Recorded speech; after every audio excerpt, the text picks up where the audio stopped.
This is not a story about coffee. This is not a story about getting coffee. In the contrary, this is a story about dreaming. We keep promising ourselves to do something we love. Someday, when all things align, we keep playing that scenario in our heads of what if, but something still is stopping us. It's the fear of the unknown. It's been 6 years since I took the chance of doing something I truly felt passionate about. My story is full of challenges and victories, ups and downs in my personal and professional life. My tale is unique to me, but it's been told before by many who decided to take the jump.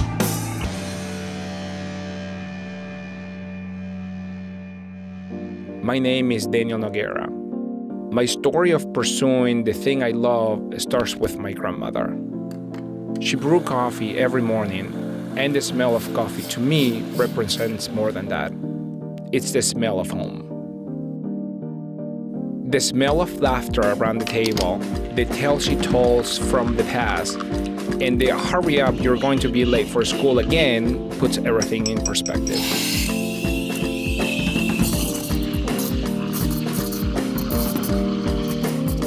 I founded Urbana Cafe 6 years ago, and what keeps me in the industry is not the monetary value of the exchange of a good or service.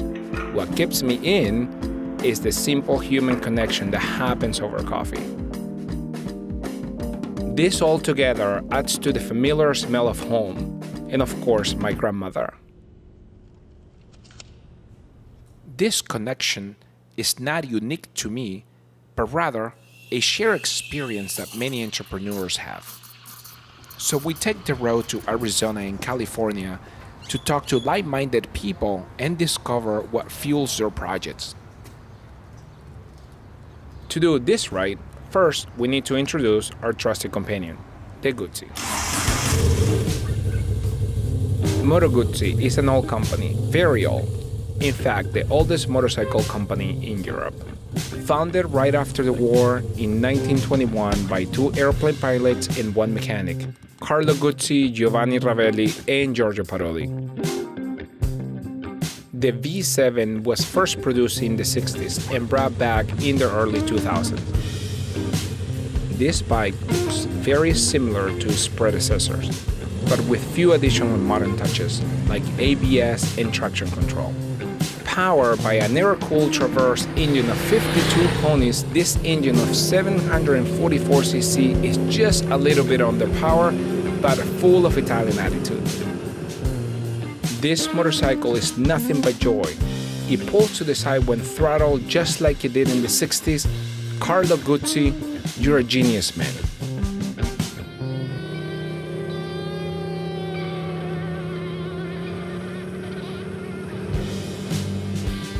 Arizona. Now visiting my friend Anthony. I met Anthony 4 years ago while helping him develop a concept similar to Urbana Cafe. This is home now. You know, this is where I have my roots. So it's kind of, I have a different story. I wasn't able to go and work at a third wave specialty coffee shop. I was in my kitchen. I was watching YouTube videos and screwing up and watching just shots come out, 900 kilometers an hour out of it and saying, well, this isn't going to be good. Just hot diarrhea coming out. And thankfully my friends weren't saying you should really not do this,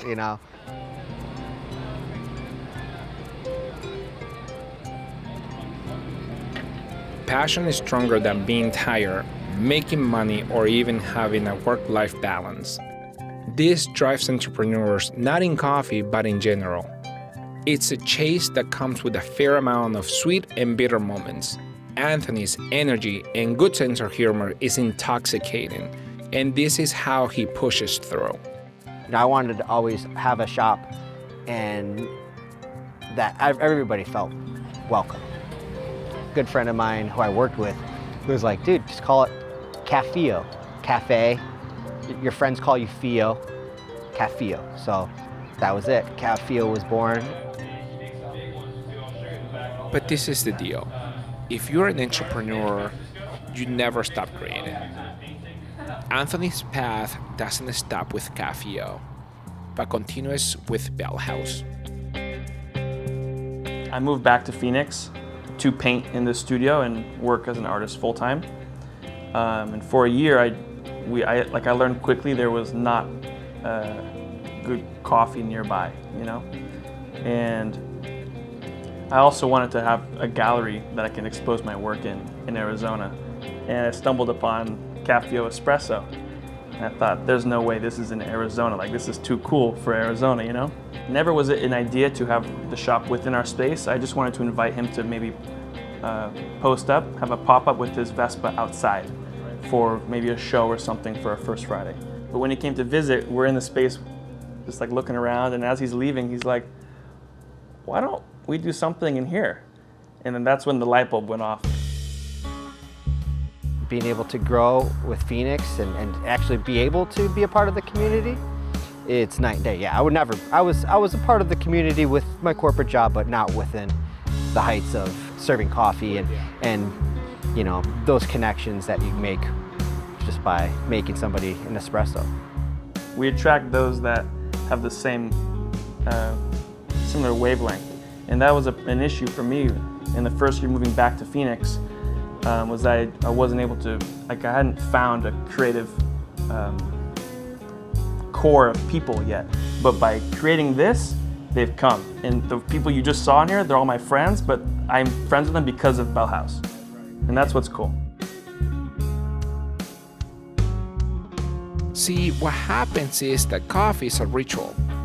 And in this age and time, the barista gets to be a part of it. Connections formed over coffee soon become friendships. And now your ritual consists in having your friend, the barista, making you a cup of coffee.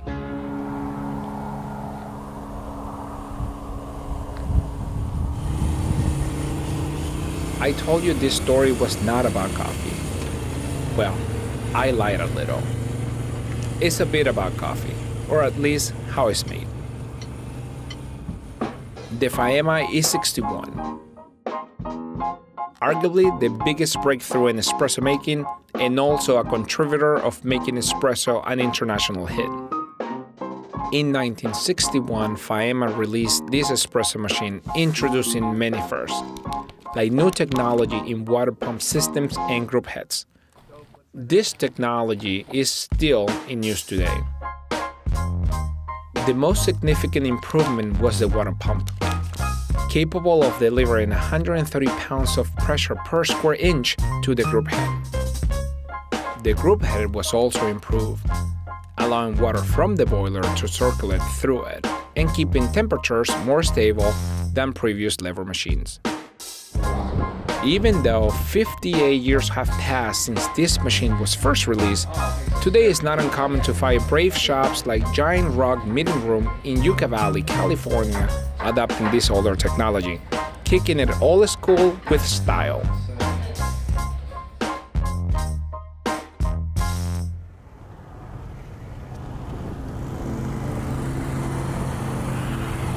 We continue our journey through Joshua Tree to LA to meet Alan Gomez from Commodity Coffee.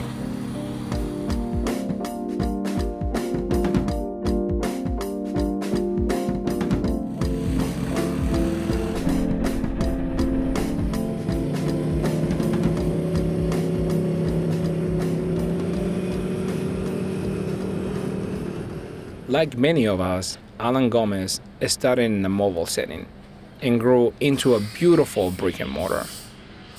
So honestly, in the early stages, I was kind of winging it. And it started as a pop-up in Laguna Beach, and that's where I thought that I would open.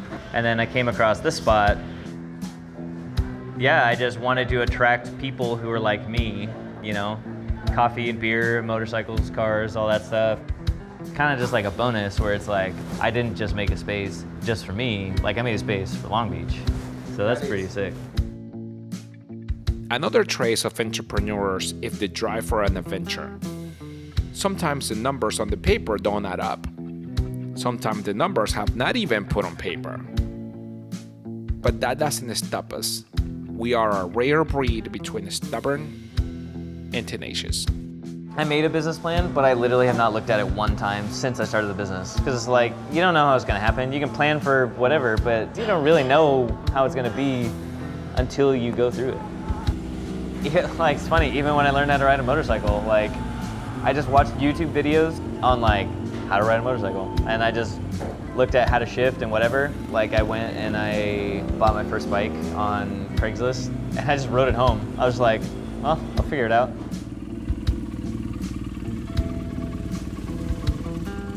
You know, started the pop-up, and my little countertop was probably as long as this freaking table here. That was like such a rough thing to do, because it was just like, you know, packing everything up every day, breaking it all down, cleaning it, doing all that, bringing it like inside my house, and then like, oh, the next day bringing it all out, doing the same thing, and just doing it over and over. And it was just like, that was like crazy exhausting. Having unlimited access to water, electricity, and a permanent space to keep all this equipment is quite nice. In many occasions, better than the alternative, being mobile.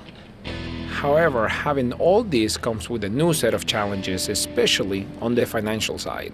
My work has been paying off. Like, yeah, I haven't paid myself yet, but there is the light at the end of the tunnel. There is like positivity happen here. The community loves it, and it's just like, it's all around good. So that part is like, it's super rewarding, and it gets you really stoked.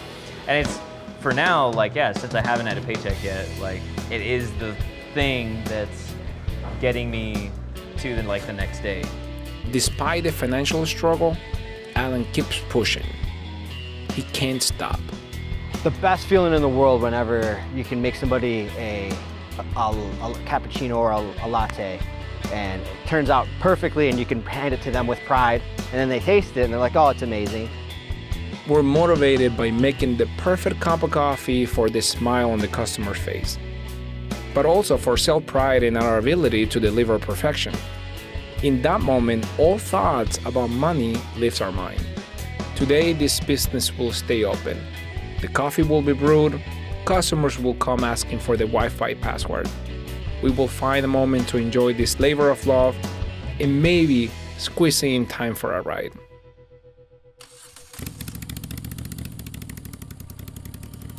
Wherever this ride is taking us, we keep experiencing for what it is, a journey. Sometimes it seems that the stress of failing the business or not having enough personal time gets rooted in ourselves. Sometimes we feel that the gas is running dangerously low. We reach in, there's still more gas in the tank. Somehow we make another joke, we get another ride, we push a little harder. We make the choice. We choose to dream.